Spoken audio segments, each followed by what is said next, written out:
ക്ഷേത്രകാര്യങ്ങളിൽ കോടതിയുടെ ഇടപെടലിനെതിരെ രൂക്ഷ വിമർശനവുമായി മന്ത്രി കെ മുരളീധരൻ. എല്ലാ കാര്യങ്ങളിലും കോടതി ഇടപെടുന്ന സാഹചര്യം പുനഃപരിശോധിക്കേണ്ട സമയമായെന്നും ഇത്തരത്തിലുള്ള ഇടപെടലുകൾ ദേവസ്വം ബോർഡുകളുടെയും ഭക്തജനങ്ങളുടെയും പങ്ക് പരിമിതപ്പെടുത്തുകയാണെന്നും മന്ത്രി പറഞ്ഞു. എല്ലാ കാര്യങ്ങളിലും കോടതി ഇടപെടുമ്പോൾ ഭക്തജനങ്ങൾക്കും ദേവസ്വം ബോർഡുകൾക്കും എന്താണ് അവശേഷിക്കുന്നതെന്ന് ചോദിച്ചു.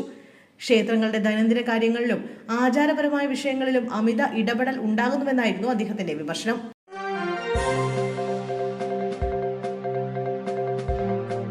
കൊച്ചിയിലെ യാത്രക്കാർ ഏറെക്കാലമായി ഉന്നയിക്കുന്ന ആവശ്യത്തിന് ഒടുവിൽ പരിഹാരമായി. വൈപ്പിൻ ഫോർട്ട് കൊച്ചി റൂട്ടിലെ മൂന്നാമത്തെ റോറോ സർവീസ് ആരംഭിച്ചു.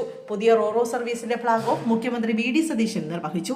സംസ്ഥാന സർക്കാർ KSRTC ബസ്സുകളിൽ സ്ത്രീകൾക്ക് സൗജന്യ യാത്ര പ്രഖ്യാപിച്ച പ്രിയദർശിനി പദ്ധതിക്ക് സമാനമായി പുതിയ റോറോ സർവീസിലും സ്ത്രീകൾക്ക് പൂർണ്ണമായും സൗജന്യ യാത്രയായിരിക്കുമെന്ന് മുഖ്യമന്ത്രി പ്രഖ്യാപിച്ചു. KSRTCയിലും റോറോ സർവീസിലും സൗജന്യ യാത്രയിലൂടെ സ്ത്രീകൾക്ക് ലാഭിക്കാൻ കഴിയുന്ന തുക വെറുതെ കളയാതെ ഒരു നല്ല സമ്പാദ്യമാക്കി മാറ്റണമെന്ന് മുഖ്യമന്ത്രി നിർദ്ദേശിച്ചു.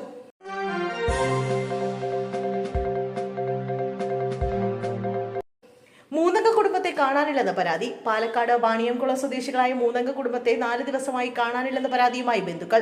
വാണിയംകുളം കൃഷ്ണകൃപ വീട്ടിൽ ബാബു ഭാസ്കർ, ഭാര്യ രമാദേവി, മകൻ വിഷ്ണു എന്നിവരെയാണ് കാണാനില്ലെന്ന് ബന്ധുക്കൾ പറയുന്നത്. ബന്ധുക്കളുടെ പരാതിയിൽ ഷൊർണൂർ പോലീസ് കേസെടുത്ത് അന്വേഷണം ആരംഭിച്ചു.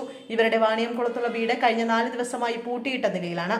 ബന്ധുക്കൾ ഇവരുടെ ഫോണുകളിൽ വിളിച്ച് കിട്ടാതായതോടെ അയൽക്കാരെ വിവരമറിയിക്കുകയായിരുന്നു. വ്യാഴാഴ്ച പുലർച്ചെ ഇവരുടെ പിക്കപ്പ് വാഹനം വീട്ടിൽ നിന്നും പോകുന്നതിന്റെ CCTV ദൃശ്യങ്ങൾ പോലീസിന് ലഭിച്ചിട്ടുണ്ട്. ആ വാഹനത്തിൽ 3 പേരും പോയതായാണ് സംശയിക്കുന്നത്. പോലീസ് CCTV ക്യാമറകൾ കേന്ദ്രീകരിച്ചും അന്വേഷിച്ചു വരികയാണ്. ഇവരുടെ കൈവശമുള്ള മൊബൈൽ ഫോണുകളെല്ലാം സ്വിച്ച് ഓഫ് ആണ്. മൊബൈൽ ഫോൺ ടവർ ലൊക്കേഷൻ പരിശോധിച്ചതിൽ വീട് സ്ഥിതി ചെയ്യുന്ന പനയൂർ തന്നെയാണ് അവസാന ലൊക്കേഷൻ കാണുന്നതെന്ന് പോലീസ് പറഞ്ഞു.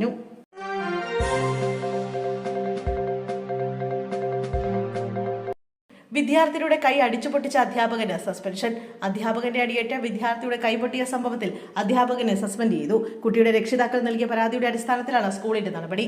കല്ലിങ്ങൽ MSM HSS സ്കൂളിലെ അധ്യാപകൻ ബൽരാജിനെതിരെയാണ് നടപടി. വടകര സ്വദേശി ബൽരാജിനെ ഇന്നലെ കൽപ്പകഞ്ചേരി പോലീസ് അറസ്റ്റ് ചെയ്തിരുന്നു. ഇയാൾക്കെതിരെ ജുവനൈൽ ആക്ട് പ്രകാരം കേസെടുത്തിരുന്നു. കുട്ടിയുടെ മൊഴിയടക്കം രേഖപ്പെടുത്തിയ ശേഷം അധ്യാപകനെ പോലീസ് കസ്റ്റഡിയിലെടുത്തിരുന്നു. പിന്നാലെയാണ് അറസ്റ്റ്.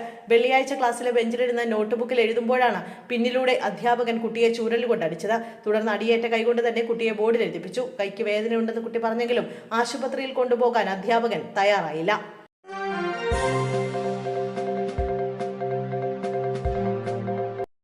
ഗുരുവായൂരിൽ വയോധികയെ കിണറ്റിൽ തള്ളിയിട്ട് കൊന്നു. 2 പേർ പിടിയിൽ.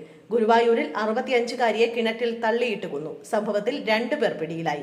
ചേലക്കര സ്വദേശി സന്താനവല്ലിയാണ് കൊല്ലപ്പെട്ടത്. പെരുമ്പാവൂർ സ്വദേശി സുരേഷ് കുമാറിനെയും കൂട്ടാളിയുമാണ് പോലീസ് പിടികൂടിയത്. ഇന്നലെ രാത്രിയാണ് വയോധികയുടെ മൃതദേഹം കണ്ടെടുത്തത്. പെരുമ്പാവൂർ സ്വദേശിയായ സുരേഷ് കുമാർ വാടകയ്ക്കെടുത്ത വീട്ടിലേക്ക് ഇന്നലെ സന്താനവല്ലി എത്തിയിരുന്നു. പിന്നാലെ ഇവർ തമ്മിൽ തർക്കമുണ്ടാവുകയും സംഘർഷത്തിലേക്ക് എത്തുകയും ചെയ്തുവെന്നാണ് വിവരം. തുടർന്ന് സുരേഷ് കുമാറും കൂട്ടാളിയും ചേർന്ന് ഇവരെ കിണറ്റിലേക്ക് തള്ളിയിടുകയായിരുന്നു എന്നാണ് റിപ്പോർട്ട്.